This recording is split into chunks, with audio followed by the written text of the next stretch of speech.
யார் செஞ்சய் உன்னை இப்படி அடிச்சது தெரியல பைரவி. நேத்து ராத்திரிங்கிறதுனால நான் தனியா தோப்புக்கு போயிருந்தேன். எங்களுக்கு இன்ஃபர்மேஷன் வந்துச்சு. அதை வச்சுதான் நான் அங்க போனேன். ஆனா அங்க போய் பார்த்தா யாருமே இல்ல. திடீர்னு யாரோ வந்து என்ன பயங்கரமா போட்டு அடிச்சிட்டாங்க. ராத்திரிங்கிறதுனால ஹெல்ப்புக்கு கூட யாரையும் கூப்பிட முடியல. தனியா மாட்டிக்கிட்டேன். உன்னை அடிக்கிற அளவுக்கு இங்க யாருக்கு தைரியம் இருக்கு? உனக்கு யார் மேலேயும் சந்தேகம் இருக்கா சஞ்சய்? சில பேர் மேல சந்தேகம் இருக்கு. ஆனா உடனே சொல்ல முடியாது. விசாரணை பண்ணி ஆதாரத்தோட தான் அவனை பிடிக்கணும். ஒரு வாரம் ரெஸ்ட் எடுத்தா எனக்கு சரியாயிடும். நீ என்ன பத்தி கவலைப்படாத பைரவி. சஞ்சய் சார், நீங்க இந்த ஆப்பிள், ஆரஞ்சு, மாதுளை இந்த மாதிரி பழங்கள்லாம் நிறைய சாப்பிடுங்க. உடம்புக்கு ரொம்ப நல்லது. உங்களை இப்படி பாக்குறதுக்கு ரொம்ப பாவமா இருக்கே சார். செம்ம அடி அடிச்சிருக்கான் போலியே. உங்களுக்கு இது சரியாகிறதுக்கு 1 மாசம் ஆகும் போல. உங்களுக்கு கூட இந்த ஊர்ல எதிரிங்க இருக்காங்க. பார்த்து இருந்துக்கோங்க சார். சார், நாங்க எல்லாரும் உங்களோட சேர்ந்து இந்த ஹாஸ்பிட்டல்லே ஒர்க் பண்ணலான்னு டிசைட் பண்ணிருக்கோம். எங்களுக்கு அந்த ஹாஸ்பிட்டல்ல ஒர்க் பண்றதுக்கு விருப்பமே இல்ல. எனக்கு எந்த அப்செக்ஷனும் இல்ல. உங்களுக்கு எல்லாருக்கும் விருப்பம்னா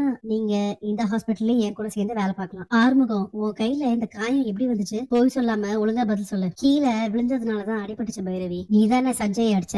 என்ன பைரவி சொல்ற? நான் போய் சஞ்சய் அடிப்பனா? நான் எதுக்கு அவனை அடிக்கணும்? சஞ்சய் நமக்கு எவ்வளவு ஹெல்ப் பண்ணிருக்காரு தெரியுமா? அவரை போய் அடிச்சிருக்க. போலீஸ் ஸ்டேஷன்ல யாரும் 4 பேர் ஒண்ணு அடிச்சதுக்கு அவர் தான் காரணம்னு அவர் மேல போய் நீ கோவத்தை காமிச்சிருக்க. பைரவி நில்லு. அந்த சஞ்சய் நீ நல்லவன்னு நம்பாத. அவன் தான் அந்த போலீஸ் கிட்ட சொல்லி என்ன அடிக்க வச்சான். அதனாலதான் நான் திரும்பி அடிச்சேன் அவனை. சிவா, நீ ரொம்ப ஓவரா போயிட்டு இருக்க.